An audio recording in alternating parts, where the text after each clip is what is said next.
सिद्धरामेश्वरांना एकच मागणं मागितलं की पुढचे 5 वर्ष या महानगरपालिकेच्या माध्यमातून सोलापूरकरांची सेवा करण्याची संधी आम्हाला द्या, असा आशीर्वाद त्या ठिकाणून मी घेऊन आलो आहे।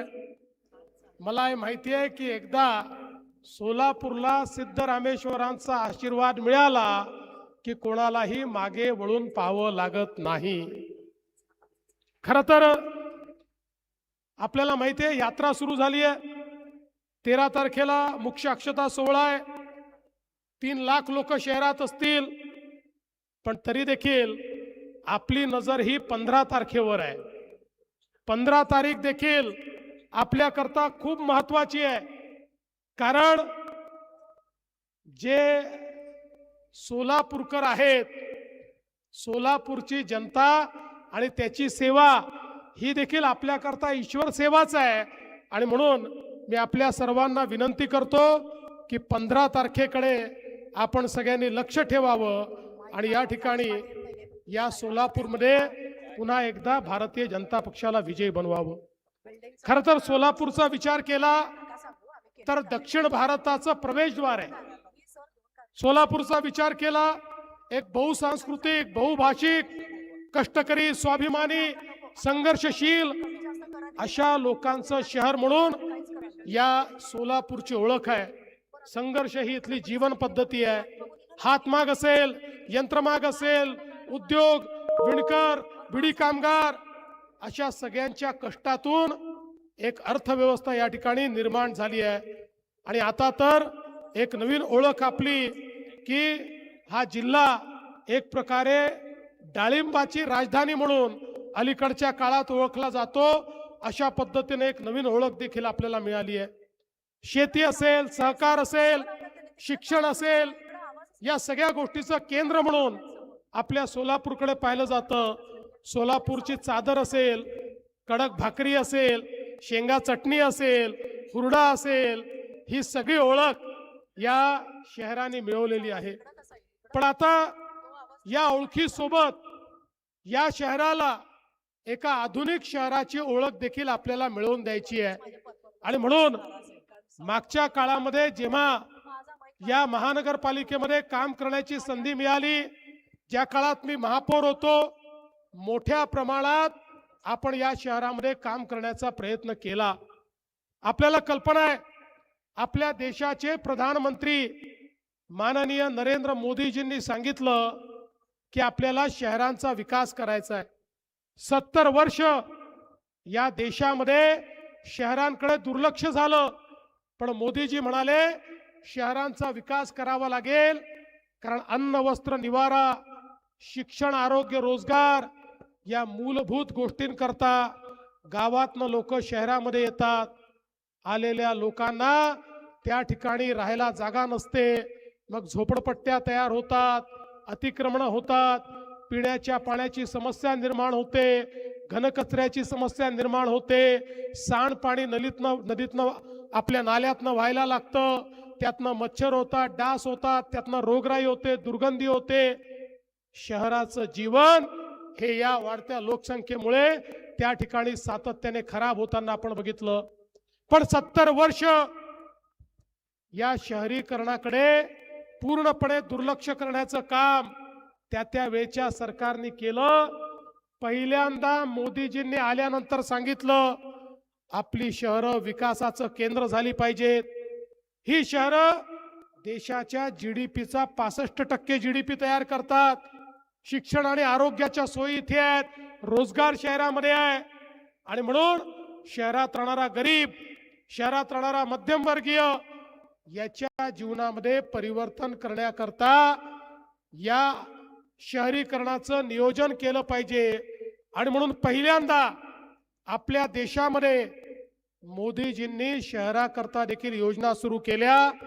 स्मार्ट सिटीची योजना, अमृत शहरांची योजना, स्वच्छ भारत शहरी योजना, प्रधानमंत्री आवास योजना, शहरी योजना, या वेगवेगळ्या योजनांच्या माध्यमातून हजारो कोटी रुपये हे मोदीजींनी या ठिकाणी आपल्याला दिले। आणि त्यातनं आपल्या महाराष्ट्रातल्या सगळ्या शहरांमध्ये परिवर्तन होताना आपण सगळ्यांनी बघितलं। पूर्वी शहरांना 100 कोटी रुपये देखील मिळत नव्हते, पण मोदीजींमुळे 500 कोटी रुपयाच्या योजना या शहरामध्ये आपण या ठिकाणी करायला लागलो। वेगवेगळ्या पद्धतीनं आपल्या स्वप्नांना पंख देण्याचं काम हे मोदीजींच्या माध्यमातून झालं। आणि सोलापूरमध्ये तर सोलापूरकरांना खरे पंख देखील आम्ही दिले। इथलं एअरपोर्ट, लोक म्हणायचे इथे कधी विमान सेवा सुरू होणार नाही, पण इथली विमान सेवा आम्ही सुरू करून दाखवली। आज विमान सेवा नियमित केली। पुढच्या टप्प्यामध्ये या ठिकाणी नाईट लँडिंगची व्यवस्था देखील आम्ही करणार आहोत।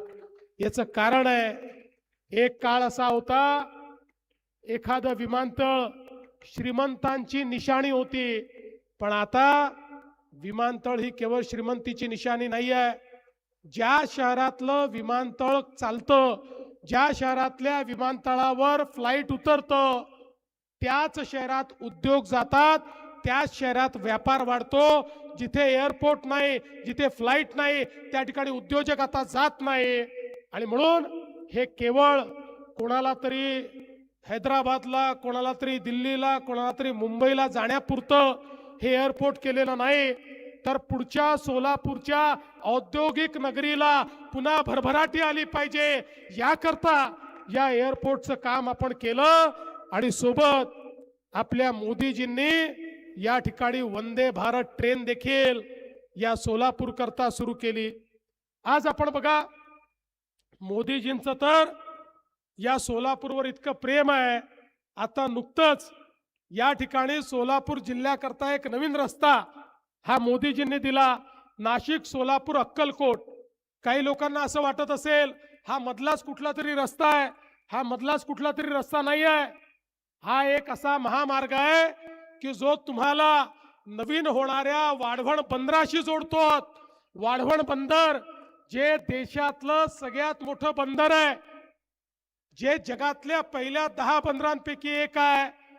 आणि मोदीजींचं विजन आहे, पूर्वी जिथे बंदर व्हायचं तिथेच विकास व्हायचा, आता ही बंदराच्या माध्यमातून होणारा विकास हा गावोगावी पोचवण्याकरता रस्त्यांचं जाळं हे विणण्याचं काम चाललंय। आणि आता हा रस्ता झाल्यामुळे आपलं सोलापूर वाढवण बंदराशी थेट त्या ठिकाणी जोडलं जाणार आहे। आणि त्यासोबत मुंबई दिल्ली जो महामार्ग आहे, त्या महामार्गाशी देखील आपण त्या ठिकाणी जोडले जाणार आहोत। त्यामुळे औद्योगिकरणाकरता एक नवीन इकोसिस्टीम ही त्या ठिकाणी सुरू होणार आहे। पंढरपूर, तुळजापूर, अक्कलकोट, गाणगापूर हे पर्यटनाचं सर्किट आपण केलंय। आणि त्याच्या मध्यभागी असलेलं आमचं सोलापूर हे खऱ्या अर्थानं या ठिकाणी पुढच्या काळामध्ये पर्यटनाचं इंजिन म्हणून, पर्यटनाचं न्यूक्लियस म्हणून या ठिकाणी काम करणार आहे। आज आपण बघा, आपल्या प्रधानमंत्री महोदयांनी सांगितलं, शहरामध्ये राहणारा जो प्रत्येक गरीब आहे, या गरीबाला घर मिळालं पाहिजे। प्रधानमंत्री आवास योजना सुरू झाली। सोलापूर प्रधानमंत्री आवास योजनेचं एक सर्वात मोठं उदाहरण आहे।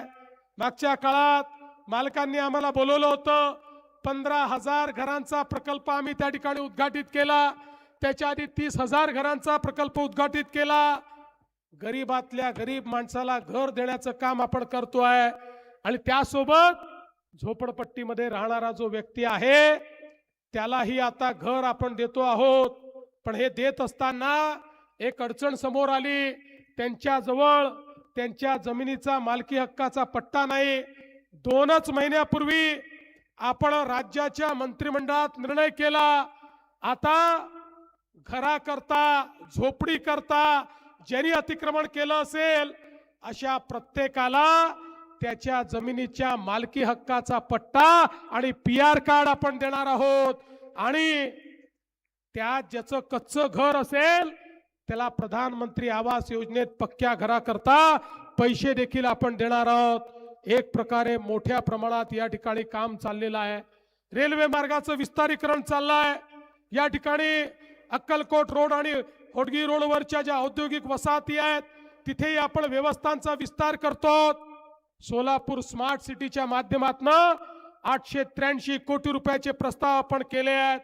यामध्ये NTPCचं योगदान असेल 250 कोटीचं, नगरोत्थानचे 383 कोटी रुपये असतील. या सगळ्या माध्यमातून अनेक कामं या ठिकाणी आपण केली. पण मला आठवतं, मी सोलापूरकरांना सांगितलं होतं, बंद पाईपलाईननी तुमचं पाणी आणू. त्यावेळेस मान्यता दिली, काम सुरू केलं. मध्यंतरीच्या काळामध्ये उद्धवजींचं सरकार आलं. नेहमीप्रमाणे त्यांनी त्या ठिकाणी स्थगिती दिली, कामाचा सत्यानाश केला. पुन्हा तुमच्या आशीर्वादाने सरकार आलं. अत्यंत वेगानं आपण त्या पाईपलाईनचं काम पूर्ण केलं. आणि आता दुसऱ्या टप्प्यामध्ये आम्ही पाईपलाईनचं काम करून थांबलो नाही. 850 कोटी रुपये पुन्हा सोलापूरला मी दिले, त्याचंही टेंडर काढलं.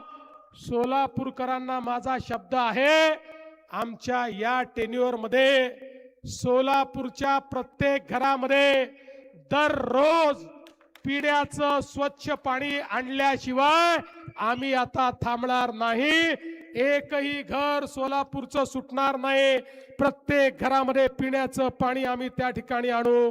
आणि आता ही योजना केवळ आताच्या लोकसंख्येचा विचार करून घेतलेली नाही.